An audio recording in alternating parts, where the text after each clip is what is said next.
Товстик Мария, учениця 5 класу середньої школи номер 37 города Гродно. Змітрок Бядуля. Земля. Земля. Великий, безмерный обшар земли открывается в оку моему. Я поднимаюсь вышей и вышей на нейких крылах. С дивом разглядаю велизарное владарство земли.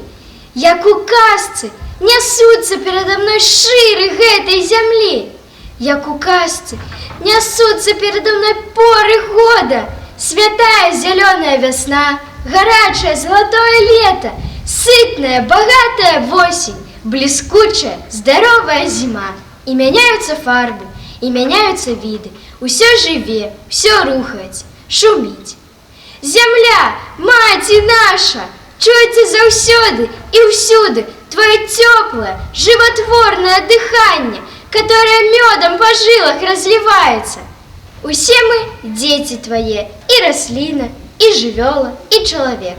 Усіх ты нас родишь, усе мы живем на тебе, усіх ты нас и знов приймаєш. І хто коренями своими глибею землю старается улезть, у того голова чуть не до самого сонника доходит, у того счастье рекой морем расширяется. Олесь звонок, белорусские женщины. Не гортал я фолианту пожелтелые сторонки, не шукав правоспаданню, пылстогоддзяў не страсаў. Чуў я змалку плач ваш горкі, чуў я смех ваш срэбразвонкі. Беларускія жанчыны, неўміручая краса, станам зграбныя бярозкі, што павыбеглі краюні, замест воч адбіткі неба яснай чэрвеньскай пары, валасы ручейкі лёну, галасы напеў шматструнны, а усмешкі водбліск ясны сонцавейныя зары. Гордасць, пэўна, узялі вы у рагвалодавай рагнеды. Дум ясноты Ефросіння, пэўна, у спадчыну дала. Кроў свавольных крывічанак бунтавала вас у бедах. Пакідалі вы святліцы, бралі ў рукі вы булат. Нёс тэўтонскі крыжаносец, на лязе мяча не славу, на землю славян суседзяў ваяўнічы рушыў швед.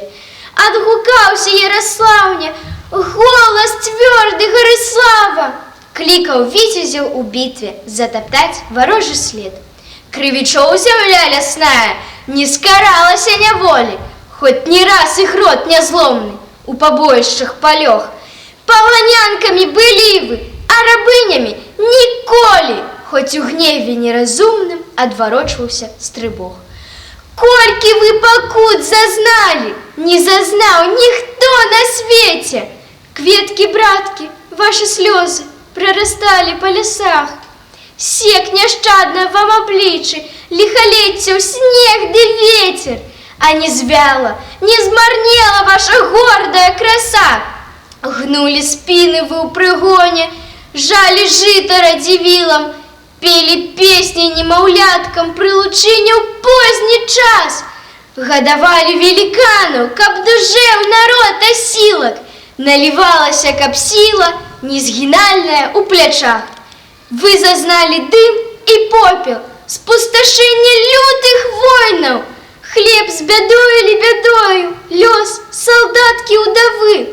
Вы тревожно сустракалі век 20-й неспакойны, не схілялі ў час нашэсцяў непакорнай галавы. Вам знаёмы кроў і порах, партызанскія сцяжыны, помсты жар у сэрцах добрых, дзе б каханню гнёзды віць. Вы на смерці шлі без страху, беларускія жанчыны, у імя радзімы светлай, міру, шчасця і любві. Вы умелі быць гразою, чырванець умелі ружай, рассыпаць добра алмазы, карчаваць карэнне зла. Гэта ваша бессмяротнасць увасоблена ў харужай, з вашай мужнасцю мазанік меч Дамокла узняла. Вы пачатак прыгажосці, вы жыцця першапрычына. Бачу будучыню вашу я ў служэнні хараству. Я цалую ваши руки белорусские женщины, я схиляю перед вами у знак пашаны голову.